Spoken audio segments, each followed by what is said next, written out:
Bienvenidos a Corazón de Luna, soy Juan Diego Luna y este es el episodio 64 de este podcast. Antes de iniciar, siempre me gusta agradecerles a todos los que apoyan este contenido. ¿Cómo lo puedes apoyar? Pues sencillo, puedes tomar un screenshot ya sea de YouTube o de Spotify, compartirlo con tus amigos, o si sos bueno para sacar frases, saca alguna frase de este contenido, pone el hashtag Corazón de Luna y cualquier otro hashtag que a ti te guste, y así podés ayudar este contenido. Para los que siguen el podcast desde hace algún tiempo, saben que la idea es poder sacar contenido junto a mi esposa, pero voy a ser totalmente honesto con ustedes, y nos ha costado organizarnos últimamente para que los dos podamos estar acá, pero si alguien puede motivar ahí a la Chini para que podamos sacar los siguientes episodios juntos, sería genial. Bueno, dicho eso, hoy vamos a estar hablando acerca de algo que ha inquietado mucho mi corazón por las últimas 4 semanas, y quiero dejarlo acá en este podcast para que quede grabado, ¿verdad? Para poder ver un antes y un después, y cómo el Señor ha podido obrar eso en mi corazón y en nuestro corazón para las siguientes semanas. Hoy vamos a estar hablando acerca de le puse mascarilla a mi corazón. Sin darme cuenta, le puse mascarilla a mi corazón. Y para eso quiero que vayamos a Juan 15, versículo 12. Jesús está diciendo esto: este es mi mandamiento, que os améis unos a otros como yo os he amado. 13, y es un versículo que muchos de nosotros lo sabemos de memoria. Y si tú eres parte de casa de Dios, incluso está en nuestra visión como iglesia. Mira lo que dice: nadie tiene mayor amor que este, que uno ponga su vida por sus amigos, que uno entregue su vida. Creo que si has estado suficiente tiempo en la iglesia, has escuchado esta frase de tenemos que dar la vida. O Señor, aquí está mi vida. O hemos hecho alguna oración y le decimos: Jesús, heme aquí, envíame a mí, a donde tú quieras yo voy, aquí está mi vida. O frases como: te firmé un contrato en blanco, Señor, o no te pongo ninguna condición. Aquí está mi vida para tu servicio, para el servicio de las demás personas. Y teniendo esto en mente, hace unas semanas pudimos tener un retiro con el equipo pastoral de Casa de Dios. Nos apartamos lejos de la ciudad, nos fuimos una noche para buscar al Señor y pues hacer la agenda de este año, el propósito de este año y qué queremos lograr por las siguientes semanas y los próximos meses. Y pudimos leer un libro, La Cuarta Dimensión, de Yonggi Cho.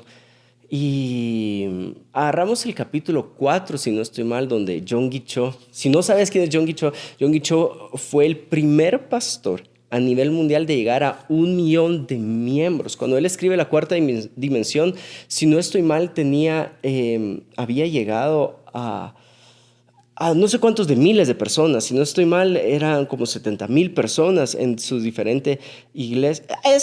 Es una cosa loca en Corea del Sur. Y él escribe pues toda la clave de fe que ha tenido el ministerio para ver este crecimiento del ministerio. Y en el 4º capítulo habla acerca del rema, cómo la palabra de Dios en un momento específico para una persona específica se cumple, y él define así rema. Pero en este capítulo lee una historia que me dejó inquieto y quiero compartirla contigo, leerla contigo para que también te deje inquieto a ti. Mira lo que dice, página 85 de La Cuarta Dimensión, primera edición. Dice así: esto sucedió durante la Guerra de Corea, cuando 500 pastores fueron capturados y fusilados inmediatamente, y 2,000 iglesias evangélicas fueron destruidas. Esta es la persecución que la iglesia está recibiendo en Corea del Sur. Los comunistas se portaron sádicamente con los pastores. La familia de un pastor fue apresada en Incheon, Corea, y los líderes comunistas los sometieron a lo que ellos llaman un tribunal del pueblo. En esos famosos tribunales, los acusadores siempre preguntan: ¿este hombre es culpable de tal o cual crimen y por ese crimen debe ser castigado? ¿Qué dice el pueblo? Y la respuesta es invariablemente, unánimemente: sea castigado. En esa ocasión, ¿qué les digo? Los comunistas cavaron un gran hoyo, pusieron dentro al pastor y a la esposa y a varios de los hijos. El líder del pueblo dijo entonces: date cuenta, lo que está pasando acá es que están persiguiendo a las iglesias, están destruyendo las iglesias. Captaron a un pastor, a su familia, y ahorita están dentro de un hoyo teniendo ese tribunal del pueblo. Y mira lo que dice el líder del grupo. Dice: ustedes, Señor, durante todos estos años ha engañado al pueblo con esa superstición de la Biblia. Si usted quiere ahora retractarse públicamente delante del pueblo y arrepentirse de su equivocación, usted, su esposa y sus hijos serán libertados. Pero si persiste en su superstición, usted y toda su familia serán enterrados vivos.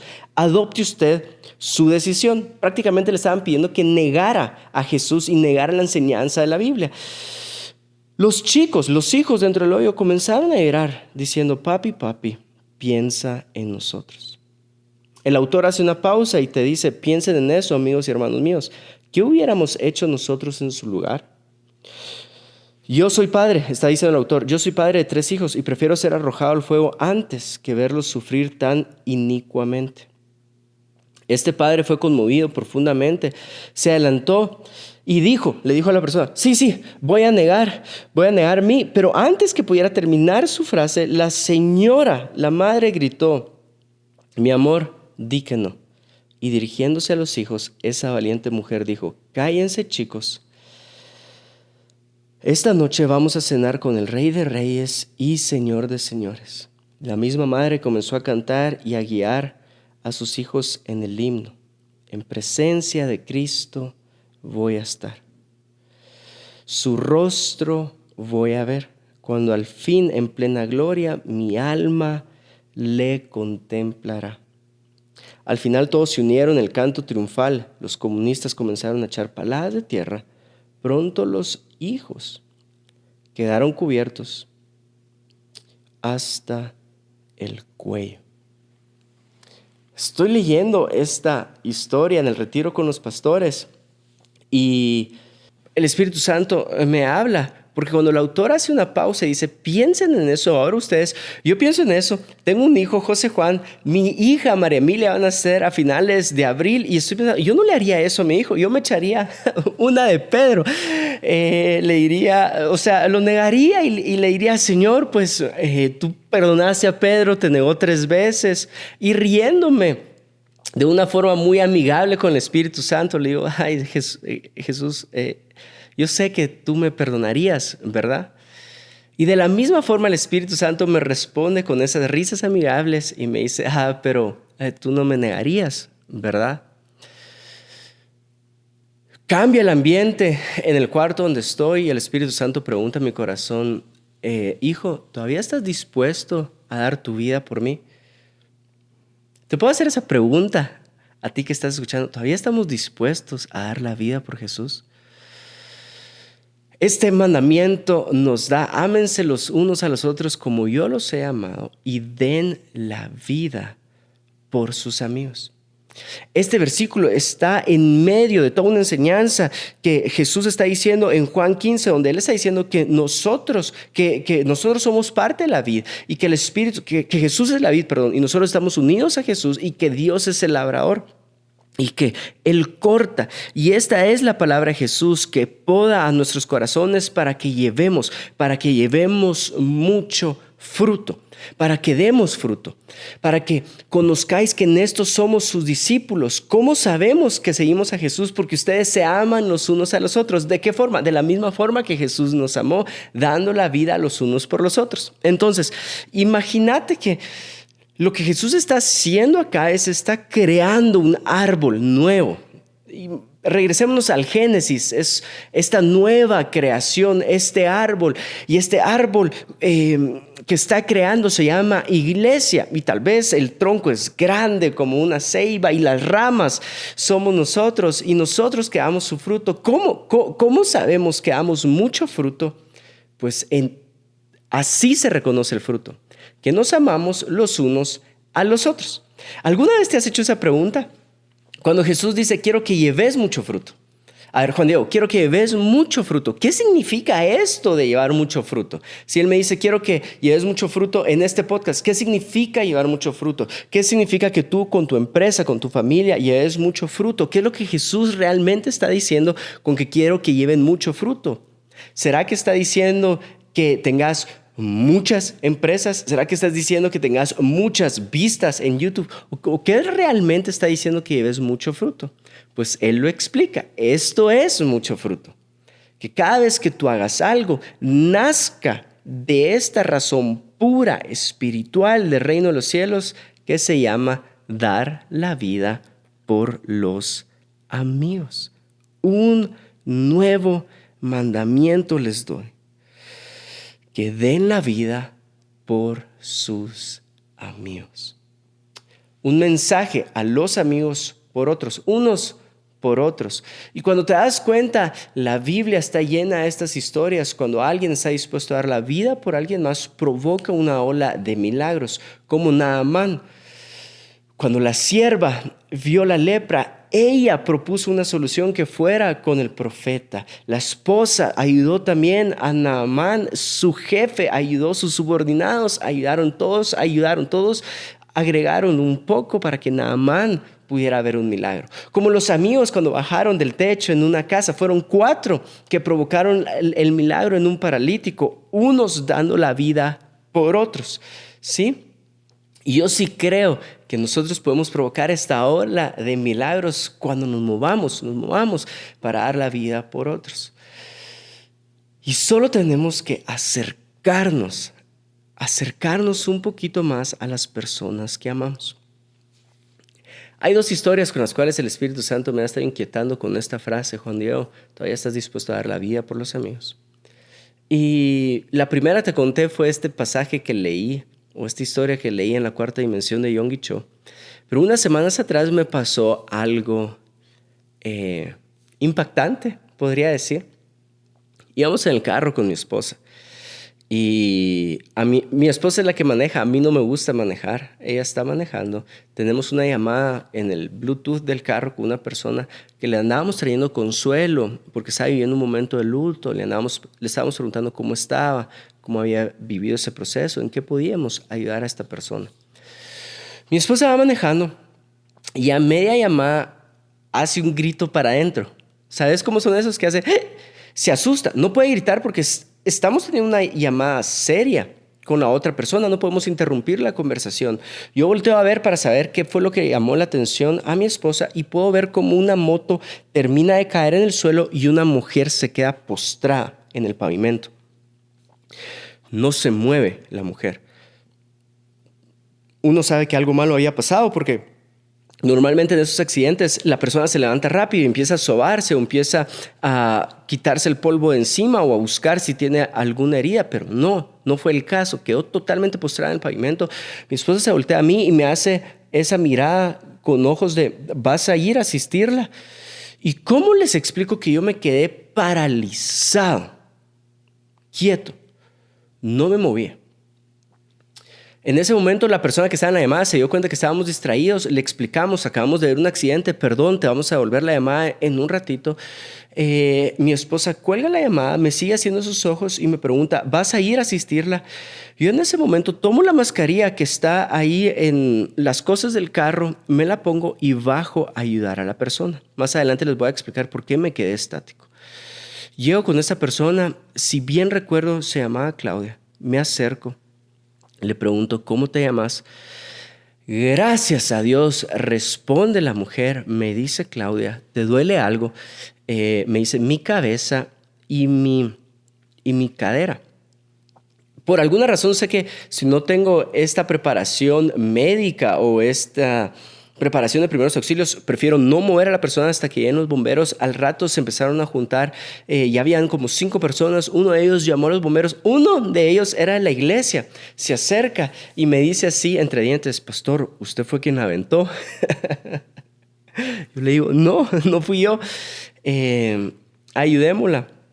Al ratito llegaron los bomberos, mi esposa ya se había parado, se bajó al semáforo. Una mujer había visto todo lo ocurrido en el semáforo y le dice, mi esposa le pregunta: ¿un carro la aventó? Y le responde: no la aventó nadie. Cuando ella cruzó, giró mal el timón, se cayó, pero nadie la aventó.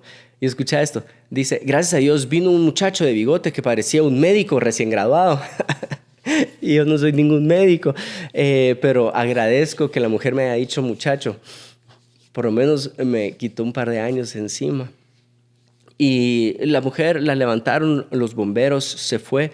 Solo se había sacado el aire, no pasó a mayor cosa. Me subí al carro y en ese momento sentí esta profunda necesidad de confesarme con mi esposa. Y le dije, mi amor, ¿te diste cuenta que dudé? Que no fue una reacción irla a ayudar de una vez. No agarré la mascarilla y me la puse para ayudarla, sino que tuvo que pasar unos buenos minutos y mi esposa motivándome, exhortándome a que la fuera a ayudar para ir a ayudarla.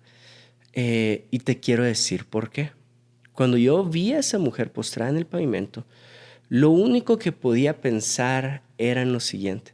Yo no quiero esta imagen en mi cabeza por los siguientes meses o el resto de mi vida de tener que asistir a una mujer que tal vez estaba en sus últimos alientos.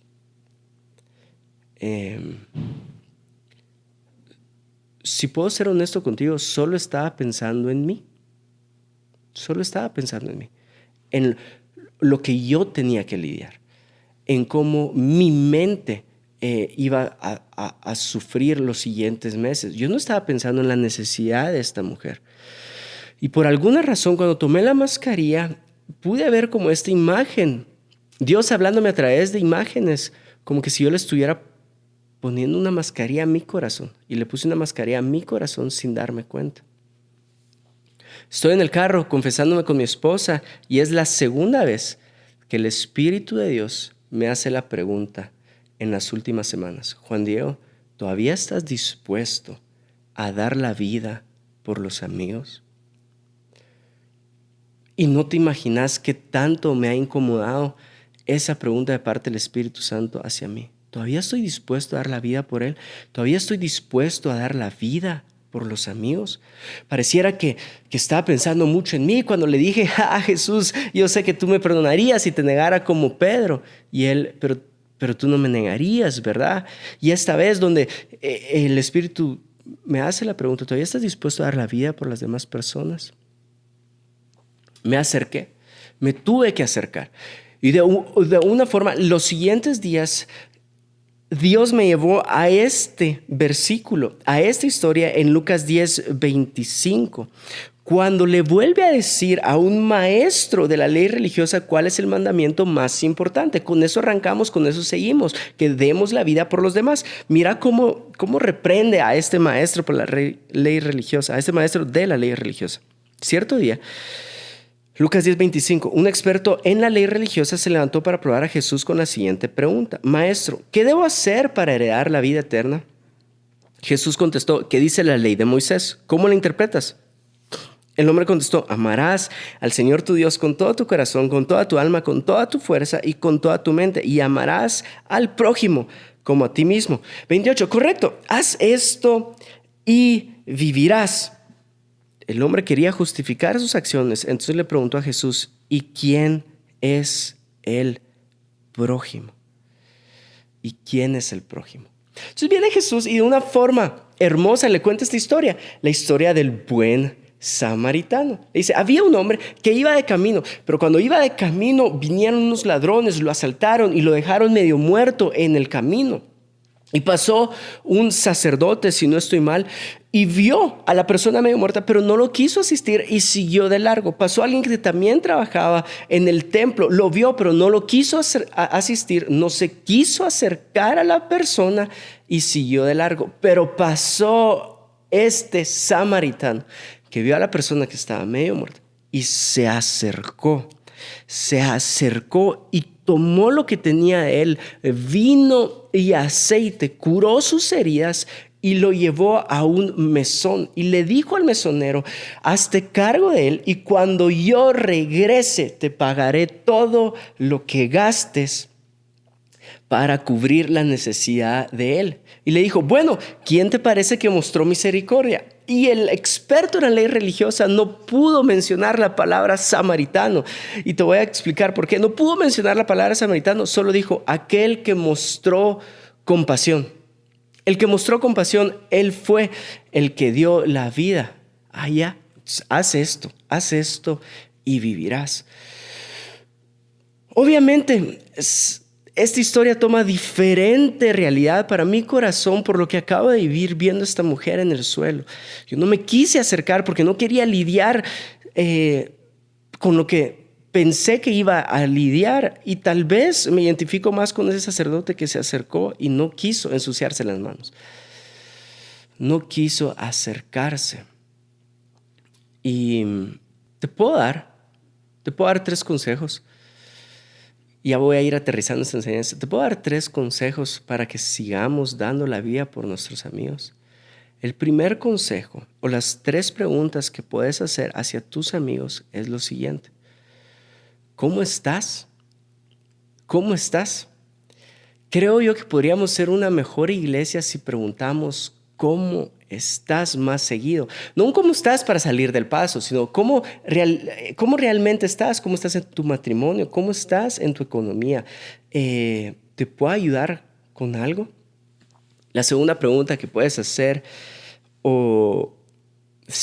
la forma en la que puedes acercarte a las personas necesitadas, les puedes decir, ¿puedo ayudarte en algo? ¿Puedo servirte en algo?